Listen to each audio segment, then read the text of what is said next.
చెప్పలేదు. ఏంది నీకు ఇప్పటికీ నేను వచ్చినాను, నీకు తెలియదు ఇక్కడ ఉండేవాడిని. నేనేమో ఇక్కడికి వచ్చిన అక్కడి నుంచి, నీకు ఇక్కడ వరకు ఇప్పటికి ఏమవుతుందో తెలియదు నీకు. అయినా తెలియదు అంటా ఉన్నాడు. ఆ అమ్మాయి నేనే ఇచ్చేస్తానంది, ఆ అమ్మాయికి ఏం తెలియదు అంటా ఉంది. ఎవరికి తెలుసు అండి మరి? మీ క్లాస్లో ఉంటాండి. నేను ఎట్లా వచ్చినా అండి ఇక్కడికి? మీకు కనీసం ఇన్సిడెంట్ ఏమైందో మీ స్కూల్లో తెలియకపోతే ఎట్లా అండి? నాకు అర్థం అవ్వట్లేదు. కనబడుతుందా మీకు? మీ అజాగ్రత్త మీకే కనబడుతుందా? ఎవరికి తెలుసు మరి ఇన్సిడెంట్ ఏమైందో ఇక్కడ? ఎవరితో మాట్లాడలేదు, ఏం జరుగుతూ ఉంది ఇక్కడ అసలు? ఎవరికి తెలుసు ఇన్సిడెంట్ ఏమైందో అని?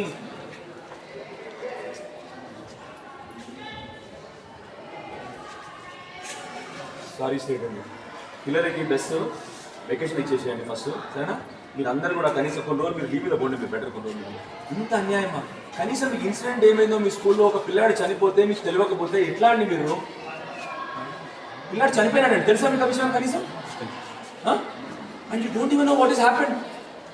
ఇంత రెస్పాన్సిబిలిటీ ఏమైందంటే ఎవరు తెలియదండి. నన్ను అందరూ కూడా మొహం చాటేసినారు.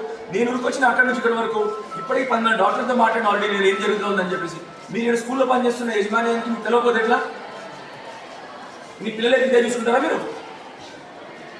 మీ పిల్లలు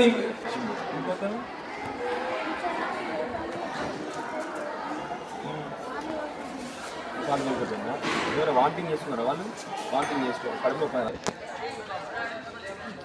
8 గంటలకు ఈ పెద్దాపూర్ రెసిడెన్షియల్ స్కూల్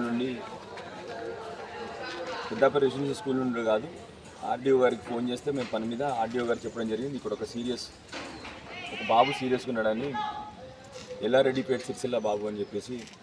ఆ బాబుకి కనుక్కుంటే హాస్పిటల్లో ఇప్పుడు ఆ బాబు చనిపోయినాడని కూడా చెప్పినారు.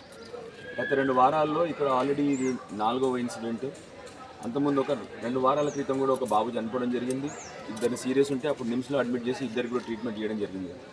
మళ్ళీ ఈ 2 వారాల తర్వాత చూస్తే మళ్ళీ ఒక బాబు చనిపోయినప్పుడు ఇంకొక బాబుని కూడా కడుపు నొప్పి అని చెప్పి నిజామాబాద్ తీసుకుపోవడం జరిగింది. ఇప్పుడు ఆ బాబుని కూడా. బాధాకరం ఏంటంటే ఇక్కడ ఉన్న యాజమాన్యానికి, ఇక్కడ ఉన్న స్టాఫ్కి ఎవరికి కూడా అవగాహన కూడా లేదు. మేము అక్కడి నుండి వచ్చినాము కూడా ఇక్కడ స్టాఫ్ అసలు ఏం జరిగిందో అన్న అవగాహన కూడా లేదు. అన్నిటికంటే బాధాకరమైన విషయం అది. ఇవాళ చాలా ఇక్కడున్న యాజమాన్యానికి స్టాఫ్కి మొన్న వచ్చి వాళ్ళకి అన్నీ కూడా ఇక్కడ చూసిపోయినాము, మాట్లాడడం జరిగింది. కానీ ఇవాళ బాధాకరం ఏంటంటే 2వ ఇన్సిడెంట్ అయినప్పుడు కూడా అందరూ అదే అజాగ్రత్త. కనీసం సమాచారం లేదు, వాళ్ళకి ఏం జరిగిందో పిల్లలు కూడా తెలియని సమాచారం కూడా తెలియని పరిస్థితుల్లో ఇక్కడ యాజమాన్యం ఉంది, ఇక్కడ స్టాఫ్ ఉన్నారు ఇక్కడ. సో తప్పకుండా వీళ్ళందరి మీద కూడా వాళ్ళని రిక్వెస్ట్ చేస్తూ ఉన్నాను, మీ పిల్లల్లాగా భావించి ఇక్కడ పిల్లల్ని మీ పిల్లల్లా భావించి చూసుకోవాలని రిక్వెస్ట్ చేస్తూ ఉన్నాను. కనీసం ఇప్పుడన్నా నిద్ర లేవండి, మొద్దు నిద్ర లేచి కనీసం ఇప్పుడన్నా పిల్లల్ని సరే జాగ్రత్త చూసుకోవాలని చెప్పి మిమ్మల్ని కోరుతా ఉన్నాను. అట్లానే తప్పకుండా ఆ పిల్లలకు జరిగిన అన్యాయానికి